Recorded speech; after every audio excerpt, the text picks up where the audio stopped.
Hi friends, இன்றைக்கி நம்ம சேனலில் என்ன பார்க்க போகிறோன்னா ஹோம்மேட் சீஸ் எப்படி ரெடி பண்ணுறதுன்னு தான் பார்க்க போகிறோம். ஒரு எம்மியான டிஷ் தான் இது. பார்த்து ட்ரை பண்ணி குழந்தைங்களுக்கு நீங்களும் ஹெல்த்தியான ஃபுட்டை ப்ரிப்பேர் பண்ணி கொடுங்க. அதுக்கு நான் என்ன பண்ணியிருக்கேன்னா 1 லிட்டர் பசும்பால் எடுத்திருக்கேன். கடையில் வாங்கின பால் கிடையாது, பசும்பால் எடுத்திருக்கேன். பசும்பாலை ஸ்டவ் ஆன் பண்ணி வெதுப்பாக இருக்கிறப்ப நம்ம என்ன பண்ணிக்கணும்னா, ரொம்ப ஹீட் பண்ணிடக்கூடாது. வெதுப்பாக இருக்கிறப்ப வினிகர் ஆர் லெமனை நம்ம யூஸ் பண்ணி திரிய வச்சுக்கலாம். இன்றைக்கி நான் வினிகர் எடுத்திருக்கேன். வினிகரை கொஞ்சம் கொஞ்சமாக ஆட் பண்ணி கிண்டி விட்டுட்டே இருக்கணும். அப்படி கிண்டி விட்டுட்டு இருக்கிறப்ப நமக்கு தெரியும் பால் திரிய ஆரம்பிக்கும்.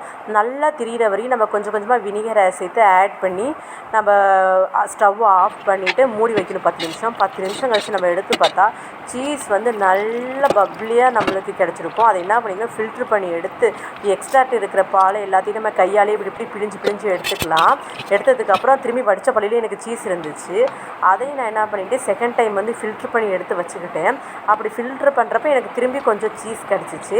அதையும் நான் என்ன பண்ணிக்கிறேன், ரெண்டையும் ஒன்றா சேர்த்து நான் மிக்ஸ் பண்ணி வச்சுட்டு பிழிய ஆரம்பிச்சிட்டேன். பார்த்திங்கன்னா இதான் நான் செகண்ட் டைம் ஃபில்ட்ரு பண்ணி எடுத்தப்போ எனக்கு கொஞ்சோண்டு கிடச்சிச்சு.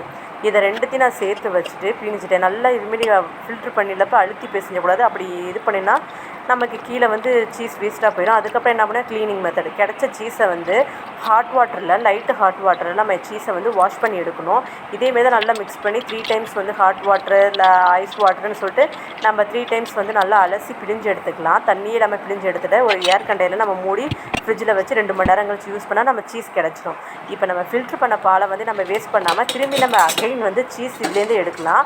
அதுக்கு நம்ம ஃபஸ்ட்டு பண்ண மெத்தடே தான். பாலை நல்லா லைட்டாக ஹீட் பண்ணிவிட்டு கை பொறுக்கிற சூடு வரப்போ வினிகரை ஆட் பண்ணிடணும். நல்லா கிண்டி விட்டுட்டே இருக்கணும். ஏன்னா பால் அடியில் ரொம்ப ஹீட் ஆயிரும். அதனால நம்ம கிண்டி விட்டுட்டா இருந்தால் ஈவனாக நம்ம ஹீட் ஸ்ப்ரெட் ஆகும்.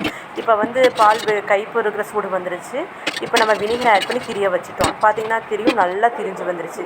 திரும்பி நம்ம ஃபில்ட்ரு பண்ணி எடுத்தப்போ நமக்கு கொஞ்சோண்டு சீஸ் கிடச்சிச்சு. இதையும் நம்ம என்ன பண்ணிக்கிறோம், அந்த 3 முறையில் கழுவுன முறையில் ஹாட் வாட்டரை வச்சு வாஷ் பண்ணிவிட்டு அப்புறம் நார்மல் வாட்டர் ஐஸ் வாட்டரை வச்சு நம்ம வாஷ் பண்ணி பிழிஞ்சு எடுத்துட்டோம்னா நமக்கு சீஸ் ரெடி ஆயிரும். இந்த சீஸை 2 மணி நேரம் நம்ம ஃப்ரிட்ஜில் வச்சுட்டு அதுக்கப்புறம் நம்ம யூஸ் பண்ணணும்னா நம்மளுக்கு பப்ளியான எம்மியான ஸ்டிக்கியான சீஸ் கிடச்சிடும். இதை யூஸ் பண்ணி நான் ஒரு டிஷ் பண்ணி காட்டுறேன். பாய்.